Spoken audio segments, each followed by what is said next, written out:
حضرت ابو ہریرہ رضی اللہ عنہ سے روایت ہے کہ رسول اللہ صلی اللہ علیہ وسلم نے فرمایا کہ قیامت کے دن اللہ تعالیٰ ارشاد فرمائیں گے کہ کہاں ہیں میرے وہ بندے جو میری عظمت و جلال کی وجہ سے آپس میں الفت و محبت رکھتے تھے۔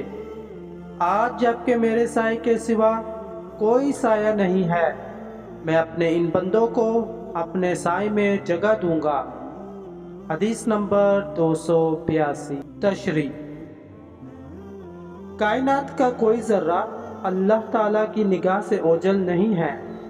قیامت کے دن اللہ تعالیٰ کا یہ فرمان کہ میرے وہ بندے کہاں ہیں، دراصل استفہام و استفسار کے لیے نہ ہوگا، بلکہ میدان حشر میں اللہ تعالیٰ کی طرف سے یہ پکار اعلیٰ رؤس الاشہاد اس کے لیے بلند ہوگی کہ ان بندگان خدا کی یہ مقبولیت و محبوبیت سارے اہل محشر اور تمام اولین و آخرین کے سامنے ظاہر ہو جائے، اور سب سن لیں اور دیکھ لیں کہ اللہ کے لیے محبت کرنے والوں کا مقام اور مرتبہ اللہ کے یہاں کیا ہے۔